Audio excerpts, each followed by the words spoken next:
बिस्मिल्लाहिर्रहमानिर्रहीम।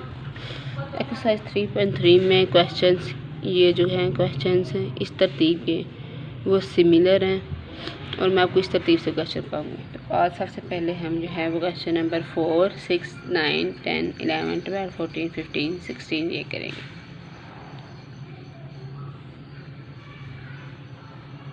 Question number 4, if a is equal to determinant 1 2 -3 0 -2 0 -2 -2 1। अगर एक आपके पास ये हो तो आपसे कहा गया है कि आपने क्या कैलकुलेट करना है। a12 a22 a32 and determinant of a और a का डिटर्मिनेंट। a12 आपके पास क्या है, a12 जो है आपके पास को फैक्टर है a12 और a12 की पोजीशन क्या होती है, ये a11 है, a12 है, a13 a21 a22 a23 a31 a32 a33 a12 की ये पोजीशन होती है। मतलब a12 आपके पास ये है, आपने 2 का को फैक्टर जो है वो कैलकुलेट करना है। और a22 क्या है, ये को फैक्टर है a22 का और a22 की पोजीशन क्या है -2। फिर आपने -2 का को फैक्टर कैलकुलेट करना है। फिर a32 है, a32 जो है वो किसका को फैक्टर होगा, a32 का और a32 की पोजीशन क्या है, ये -2। आपने इस कॉलम्स के एलिमेंट्स के को फैक्टर्स कैलकुलेट करने हैं और a का डिटर्मिनेंट कैलकुलेट करना है। अब a12 का को फैक्टर किसके बराबर है, इसका फार्मूला था -1 की पावर, ये जो आपके पास इंडेक्सेस हैं इनको ऐड कर देना है और फिर माइनर था। अब a12 किसके इक्वल है, a12 आपके पास 2 के इक्वल है। अब 2 का माइनर कैसे कैलकुलेट करेंगे, अब 2 का माइनर कैसे कैलकुलेट करेंगे, 2 जिस रो में है और जिस कॉलम में है वो छोड़कर, ठीक है, इस कॉलम को छोड़कर बाकी के बचे 0 0 -2 1 -1 की पावर 3 और ये डिटर्मिनेंट क्या होगा 0 क्रॉस 1 -0 क्रॉस -2। ठीक है जी। तो जब -1 की पावर ऑड हो तो उसका आंसर -1 ही होता है, 0 -0 और ये आपके पास आंसर आ गया 0। अब a22 किसके बराबर है, को फैक्टर ऑफ a22 और a22 किसके बराबर है -2। आपने -2 का को फैक्टर कैलकुलेट करना है। -2 का को फैक्टर किसके बराबर होगा, -1 की पावर, इनके जो इंडेक्सेस हैं 2 + 2 और a22 -2 का को फैक्टर, -2 का को फैक्टर कैसे आएगा,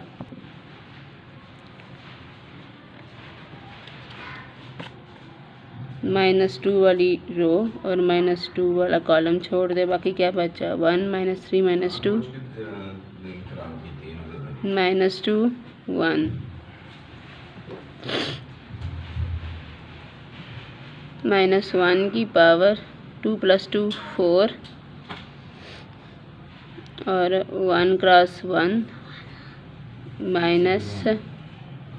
-2 क्रॉस 3 6।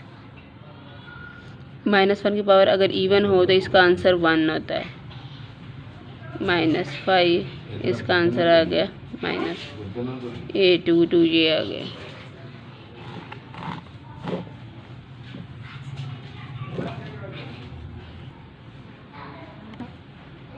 a32 है, a32 क्या है, को फैक्टर ऑफ a32 की पोजीशन क्या है -2, इस ये वाला -2, इसका को फैक्टर आपने कैलकुलेट करना है। किसके बराबर होगा आपके पास, -1 की पावर 3 + 2 और -2 का माइनर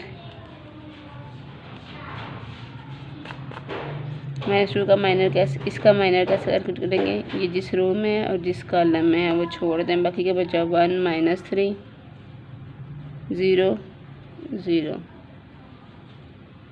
-1 की पावर 5 0 क्रॉस 1 0 -0 क्रॉस 3 0, आंसर आ गया 0।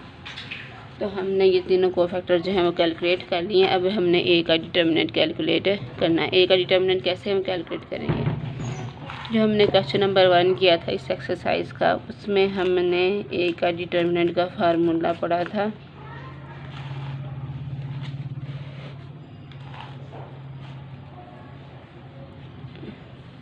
अब हम इसका डिटर्मिनेंट कैलकुलेट करेंगे। एक्सपेंड बाय कॉलम 2 की मदद से हम इसको एक्सपेंड करेंगे और इसका डिटर्मिनेंट कैलकुलेट करेंगे। इस बात को मैं आपको तफसील से समझाती हूँ। A12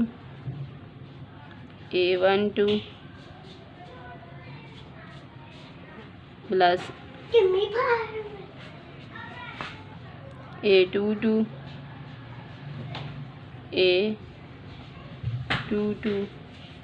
प्लस A32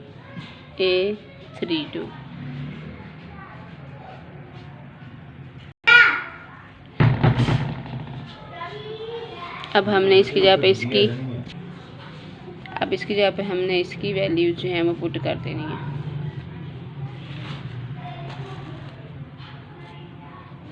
A12 क्या है? 2 है और A12 की वैल्यू क्या आई है हमारे पास है? A12 की वैल्यू आई है 0 प्लस A22 हमारे पास क्या है? -2 और A22 की वैल्यू क्या आई है? -5। A32 आपके पास क्या है? -2 और A32 की वैल्यू हमने भी क्या कैलकुलेट की है? 0। ये भी 0 है, ये 0 हो जाएगा। ये भी एक एंट्री 0 है। 2 - 2 क्रॉस 0 0 हो जाएगा। और -5 और -2 को मल्टीप्लाई करेंगे तो आंसर आएगा 10। तो आपने इसका डिटर्मिनेंट कैलकुलेट कर लिया है 10। अब मैं आपको ये जो मैंने जिस मेथड से किया है ना, ये थोड़ा सा इस मेथड के बारे में ब्रीफ करती हूँ।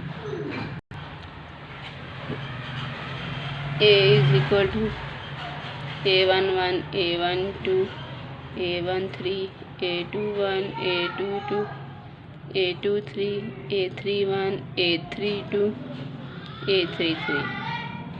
ये डिफरेंट मेथड्स हैं ए का डिटर्मिनेंट कैलकुलेट करने के। Different methods of calculating determinants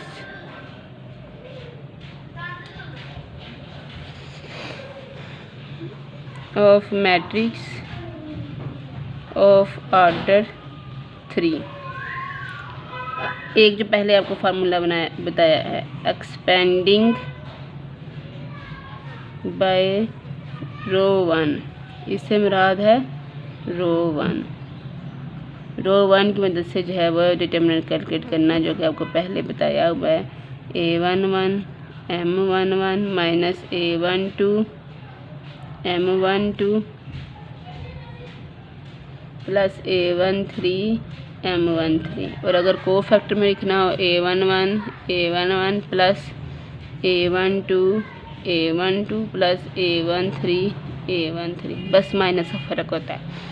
मैं को फैक्टर्स और माइनस के साथ जब आप ये काम करते हैं तो सिर्फ माइनस में माइनस आ जाता है, को फैक्टर्स में सारे प्लस होते हैं।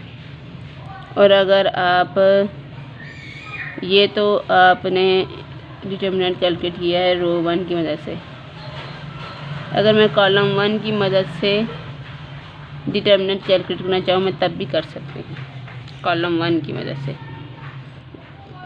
तो वो क्या आ जाएगा? A11 M11, ठीक है जी, ये A11 को फैक्टर में लिख लें, प्लस A21 प्लस A31 और A31, ठीक है जी। तो आप कॉलम की मदद से भी डिटर्मिनेंट कैलकुलेट कर सकते हैं। दोनों सूत्रों में डिटर्मिनेंट का आंसर सेम आएगा। ठीक है जी। रो 2 की मदद से भी कर सकते हैं, रो 3 की मदद से भी कर सकते हैं, कॉलम 2 की मदद से भी, कॉलम 3 की मदद से भी। ठीक है जी। ये दरअसल मैंने क्या किया है, इसको मैं आपको एक खोल के दिखा देती हूँ। इसका कोफैक्टर कैसा आएगा, ये और ये, -1 की पावर 1 + 1 और माइनर आएगा ये रो, ये कॉलम, A22, A23, A32 और A33 प्लस A21 -1 की पावर 2 + 1। A21 का कैसे आएगा, ये रो छोड़ दो और ये कॉलम छोड़ दो, बाकी क्या रह गया, A12, A13, A32 और A33। और अब इसकी बारी है A31 -1 की पावर 3 + 1, ये रो और ये कॉलम छोड़ दो, A12, A13, A22 और A23। ये सिर्फ मैंने 2 तरीक़ों से आपको करके दिखाया है, रो 1 और कॉलम 1 की मदद से। अब रो 2 की मदद से भी डिटर्मिनेंट कैलकुलेट कर सकते हैं, रो 3 की मदद से भी कर सकते हैं, कॉलम 2 की मदद से भी, कॉलम 3 की मदद से भी डिटर्मिनेंट कैलकुलेट कर सकते हैं। और जिस मर्जी मेथड से आप करें, हर सूरत में आंसर आपके पास सेम आएगा। डिफरेंट क्वेश्चंस में आप अपनी मर्जी से ये क्वेश्चन जो है वो सॉल्व करेंगे। Question number 6। अब क्वेश्चन नंबर 6 करवाऊंगी इसमें से। फाइंड वैल्यूज ऑफ x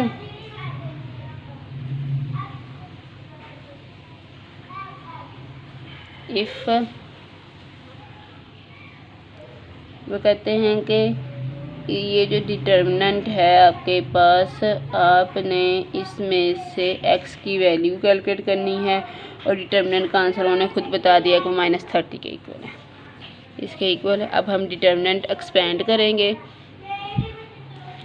30 के इक्वल उन्होंने खुद दे दिया और x की वैल्यू कैलकुलेट करेंगे।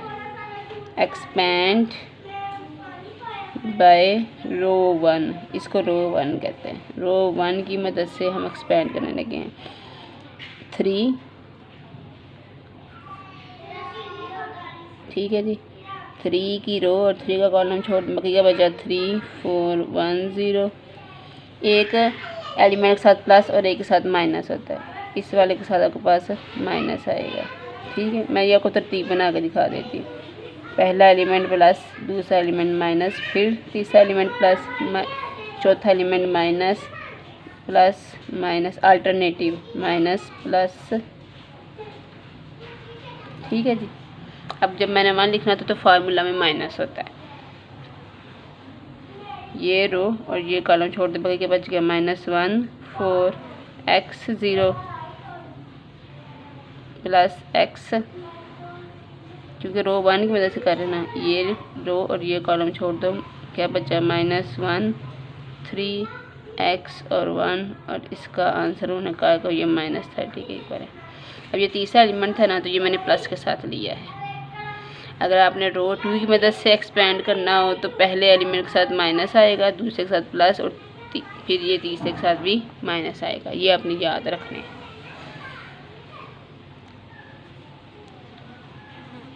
-3 × 0, -1 × 4, -1, -1 × 0, -4 × x, plus x, -1 -3x is equal to -30। 3 को 0 से मल्टीप्लाई करेंगे 0 ही, -4, -1 ये 0, -4x, 4 और x को मल्टीप्लाई करेंगे 4x, प्लस अब x को -1 से मल्टीप्लाई करो -x, -3x का स्क्वायर, x को 3x साथ मल्टीप्लाई करेंगे 3x स्क्वायर हो जाएगा, -30, -12 plus 4x -x -3x square is equal to -30।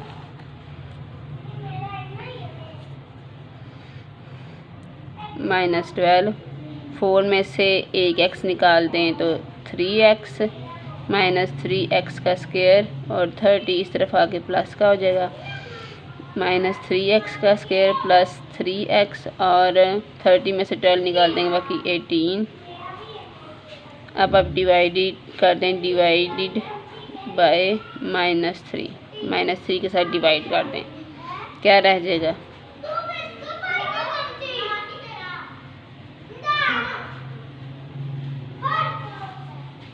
ठीक है जी, ये कट के एक्स स्क्वायर रह गया, ये -x रह गया और ये -6 रह गया। अब हम इसकी फैक्टराइजेशन करेंगे।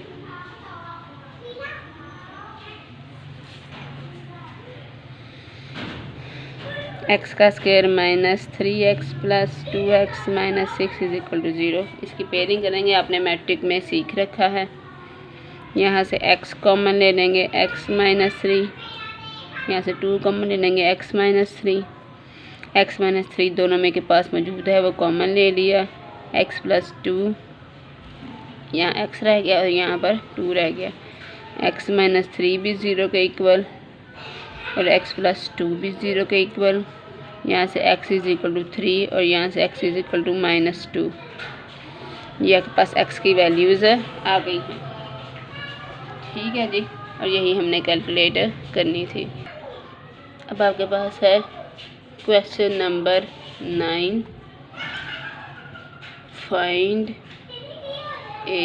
AT का डिटर्मिनेंट एंड AT A का डिटर्मिनेंट। If A = 3, 2 - 1, 2, 1, 3। ये मैट्रिक्स से दिया गया, आपने ये कैलकुलेट करना है। इसमें क्या है, आपने A और AT को मल्टीप्लाई करना है पहले और फिर इसका डिटर्मिनेंट कैलकुलेट करना है। सबसे पहले हम इसका ट्रांसपोज कैलकुलेट करेंगे। ट्रांसपोज कैसे कैलकुलेट करते हैं? रोज़ को कॉलम्स में लिख देते हैं। ये रो है, इसको अपने कॉलम में लिख देना है, इस रो को भी आपने कॉलम में। ये आपके पास A का ट्रांसपोज आ गया। अब A और AT को मल्टीप्लाई करते हैं।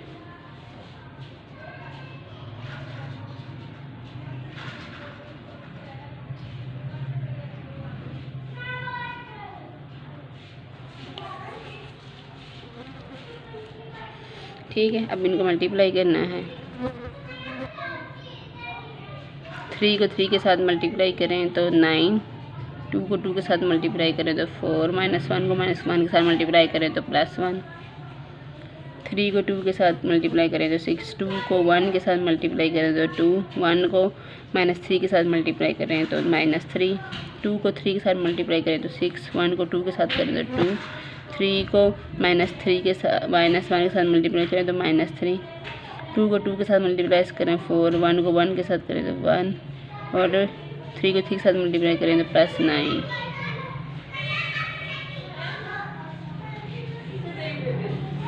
इन सब को ऐड कर दे 14 और ये आपके पास क्या है, इसका आंसर आ गया 5, इसका आंसर भी आ गया 5 और ये भी आपके पास 14 है। ठीक है जी, आपके पास A मल्टीप्लाई आपने कर लिया। ठीक है, मल्टीप्लाई कर लिया। अब इसका डिटर्मिनेंट कैलकुलेट करना है। डिटर्मिनेंट कैलकुलेट करने के लिए मैट्रिसेस की जो स्क्वायर ब्रैकेट्स हैं उनको हटा के ये वर्टिकल बार्स लगा देंगे हम।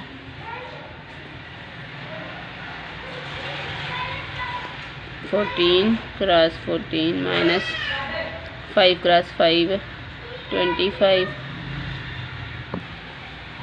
इसका आंसर आ गया आपके पास 196।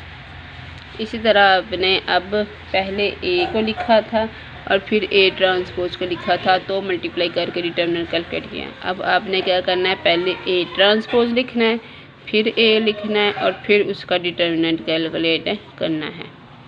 ठीक है जी, ये अब आपने खुद करना है।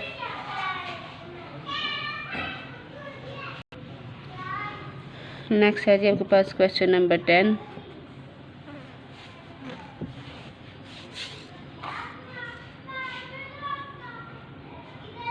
क्वेश्चन नंबर 10 करवाने से पहले मैं आपको 11, 12 कर दूँ। क्वेश्चन नंबर 10 में ना एक प्रॉपर्टी यूज़ होनी है, वो आपको मैंने पहले सिखानी है। क्वेश्चन 11 है, find values of lambda if A and B are singular. Matrix A दिया गया है 4 लैम्डा 3 7 3 6 2 3 1 और कहा गया है ए इज़ सिंगुलर। सिंगुलर होने का मतलब क्या है कि ए का जो डिटर्मिनेंट है वो 0 के इक्वल है। मतलब ये क्या है कि इसका जो डिटर्मिनेंट है वो आपके पास 0 के इक्वल है। अब आपने लैम्डा की वैल्यू कैलकुलेट करनी है, बिल्कुल क्वेश्चन नंबर 6 की तरह, सिमिलर टू क्वेश्चन नंबर 6, और ये आपने खुद देना है। स्टेटमेंट मैंने आपको समझा दी है। सिंगुलर है तो इसका डिटर्मिनेंट 0 के इक्वल है और अब लैम्डा की वैल्यू आपने कैलकुलेट करनी है।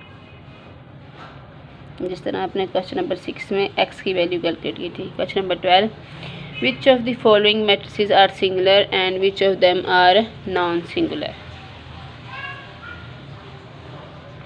आपसे कहा गया है कि आपने बताना है 3 मैट्रिसेस दिए गए हैं और आपने बताना है कि इनमें से कौन से सिंगुलर कौन से नॉन सिंगुलर। जो 2 हैं वो 3 ऑर्डर 3 के हैं, उनका तरीका मैंने बताया हुआ है, और जो थर्ड पार्ट है वो मैं आपको बाद में क्वेश्चन नंबर जो है वो 2, 3 और 5 के साथ समझाऊंगी। उसका पहले मैंने आपको तरीका सिखाना है। तो इसका जो पार्ट 1 और पार्ट 2 हैं ये आपसे हो जाएंगे, 3 पार्ट में बाद में आपको खुद कराऊंगी। तो मैट्रिक्स दिया गया है और ये मैट्रिक्स आपने चेक करना है कि सिंगुलर है कि नॉन सिंगुलर। आप क्या करेंगे, फर्स्ट करें इसका नाम अगर आप ए रख लेते हैं तो आप क्या करेंगे, फर्स्ट स्टेप में इसका डिटर्मिनेंट कैलकुलेट करेंगे।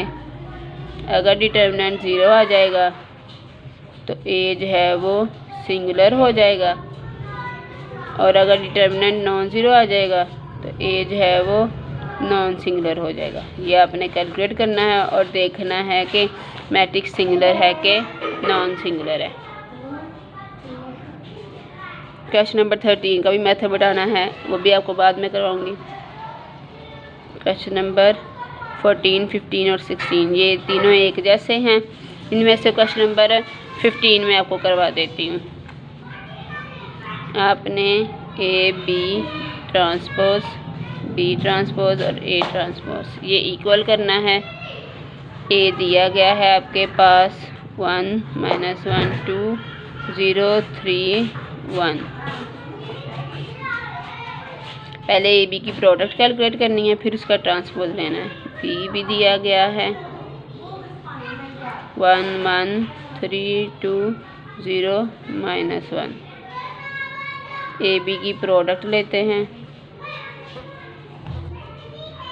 1 को 1 के साथ मल्टीप्लाई किया, 1 -1 को 3 के साथ -3, 2 को 0 के साथ 0, 1 को 1 के साथ मल्टीप्लाई किया 1, 2 को -1 के साथ किया तो -2, 2 को -1 के साथ किया तो -2, 0 को 1 के साथ किया 0, 3 को 3 के साथ मल्टीप्लाई किया 9, 1 को 0 के साथ किया 0, 0 को 1 के साथ किया 0, 3 को 2 के साथ किया 6, 1 को -1 के साथ किया -1, -2 -3 9 और 5। ये ए बी की प्रोडक्ट आ गई है। ए बी की प्रोडक्ट, अब ए बी का ट्रांसपोज लेते हैं। इसका ट्रांसपोज लेना, इसका ट्रांसपोज कैसा आएगा, रोज़ को कॉलम में लिखते हैं। ये रो थी, इसको कॉलम में लिखते हैं। ये रो थी तो ये लेफ़्ट हैंड साइड कैलकुलेट हो गई है हमारी। अब हमने राइट हैंड साइड कैलकुलेट करनी है। राइट हैंड साइड कैलकुलेट करने के लिए हमें क्या करना पड़ेगा, बी का ट्रांसपोज और ए का ट्रांसपोज, पहले इनके ट्रांसपोज लेने फिर मल्टीप्लाई करना है। ये बी है आपके पास 1 1 3 2 0 -1। बी का ट्रांसपोज लें, क्या बनेगा, जो रो है उसको कॉलम बना दें, रो को कॉलम बना दें। ये आपके पास ए है 1 -1 2 0 3 1। इसका ट्रांसपोज ले लें, रो को कॉलम बना दें। पहले बी ट्रांसपोज है वो लिखना है, फिर ए ट्रांसपोज है वो लिखना है।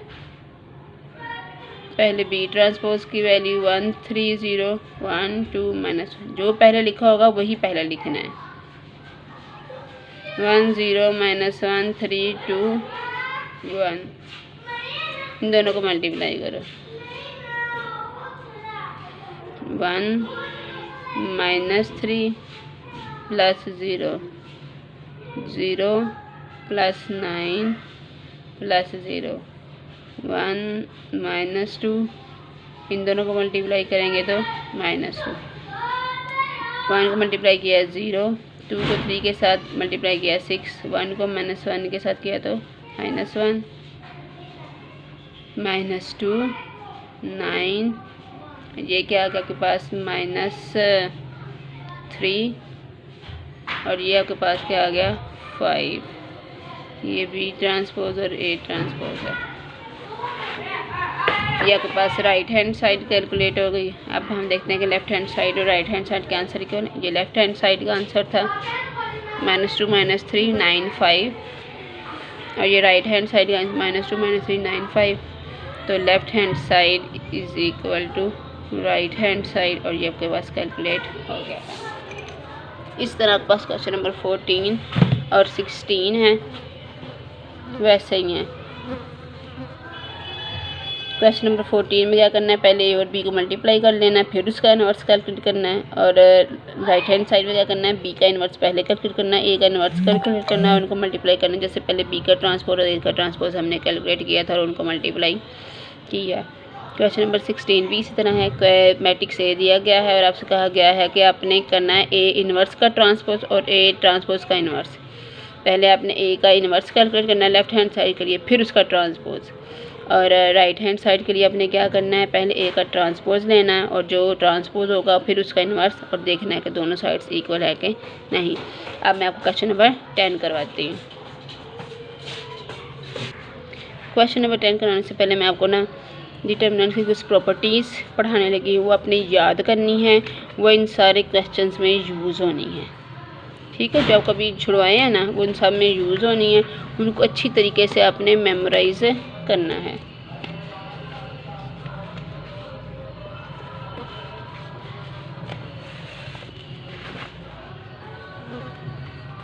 Page number 105, properties of determinants which help in their valuation.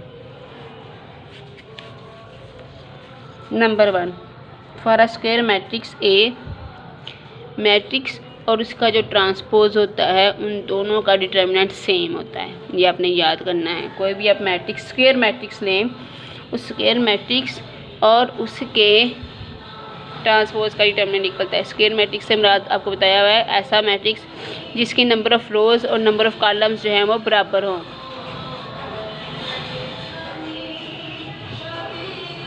Number 2, if in a square matrix A 2 rows or 2 columns are interchanged, the determinant of the resulting matrix is minus determinant of A. वो कहते हैं अगर determinant के अंदर आप 2 रोज या 2 columns को आपस में इंटरचेंज कर दें, उनकी जगह इंटरचेंज कर दें, एक दूसरे की जगह पे लिख दें, तो आपको डिटर्मिनेंट के साथ माइनस लगाना होगा। Number 3, if a square matrix A has 2 identical rows or 2 identical columns, then determinant of A is 0. अगर किसी डिटर्मिनेंट के अंदर जब जिस मैट्रिक्स का आप डिटर्मिनेंट कैलकुलेट कर रहे हैं उसके अंदर 2 रोज या 2 कॉलम्स आइडेंटिकल हो जाते हैं, एक जैसे हो जाते हैं, सेम हो जाते हैं, तो ऐसे मैट्रिक्स का डिटर्मिनेंट हमेशा 0 होगा। आप सिर्फ ये रीज़न लिख देंगे कि इन दोनों की रोज़ और कॉलम सेम है, कोई से भी 2 रोज़ कोई से भी 2 कॉलम सेम हो गए हैं, तो इसलिए इसका डिटर्मिनेंट 0 हो गया। Number 4, if all the entries of a row of a square matrix are 0 then determinant is 0। और अगर डिटर्मिनेंट में इस तरह की सूरत है कि किसी कोई एक रो सारी की सारी 0 हो जाती है या कोई एक कॉलम सारा का सारा 0 हो जाता है, तो तब भी आपके पास डिटर्मिनेंट जो है वो 0 हो जाता है। ये सारी प्रॉपर्टीज़ बेटा आपने अच्छे तरीके से याद करनी है और इनको याद रखना है। If the entries of a row or a column in a square matrix are multiplied by a number k, then the determinant of the resulting matrix is k A. वो कहते हैं कि अगर आप डिटर्मिनेंट में किसी एक रो या किसी एक कॉलम को किसी नंबर के साथ, नंबर के साथ मल्टीप्लाई करते हैं ना, तो आपको डिटर्मिनेंट के बाहर भी के लिखना होगा, वो भी डिटर्मिनेंट के साथ भी के मल्टीप्लाई होगा।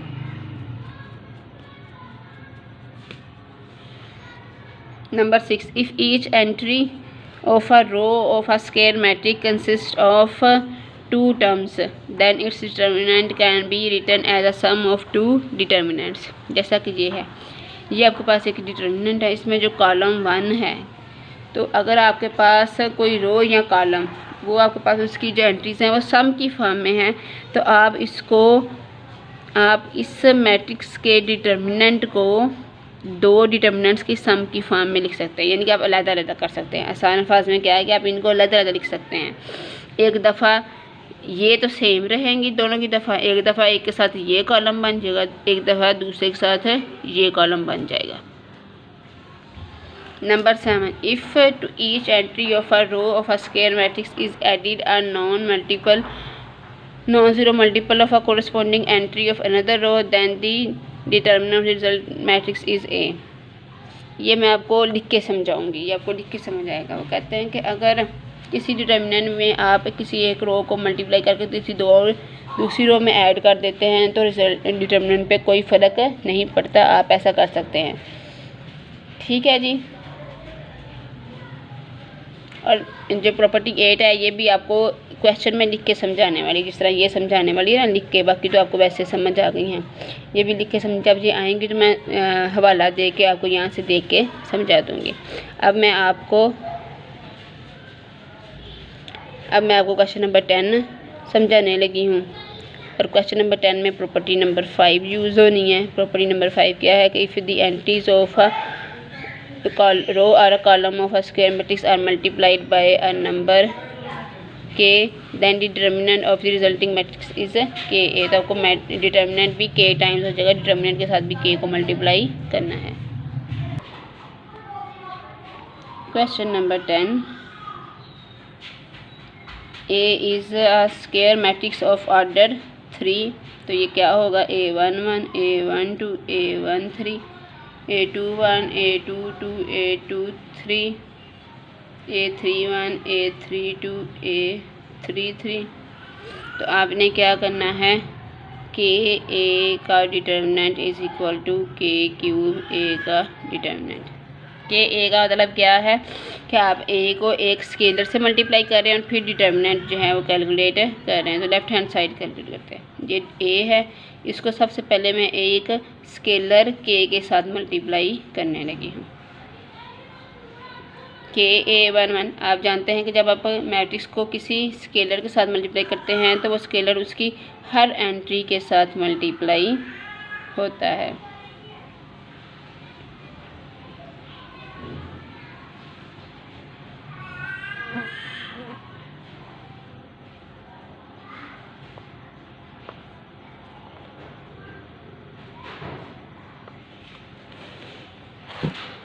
अब इसका डिटर्मिनेंट ले लेते हैं, क्योंकि नेक्स्ट स्टेप में डिटर्मिनेंट है। डिटर्मिनेंट बना लें।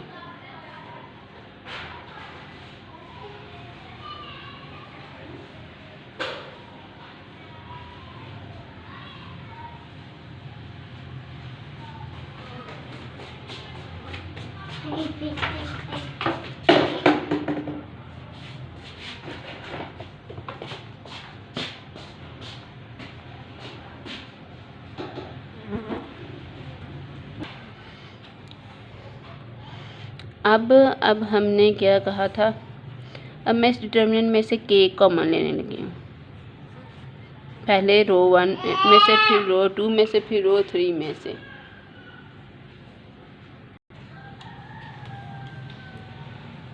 टेकिंग के कॉमन फ्रॉम, इसको रो 1 कहते हैं, रो 1 में से भी लूँगी, रो 2 में से भी लूँगी और रो 3 में से भी। बारी बारी के कॉमन लेंगे, एक दफ़ा पहली में से, एक दफ़ा दूसरी में से और एक दफ़ा तीसरी में से। बाकी क्या बचेगा, a11 a12 a13 A21 A22 A23 A31 A32 और A33 आप ये कॉमन ले सकते हैं प्रॉपर्टी 5 यूज़ करते हुए।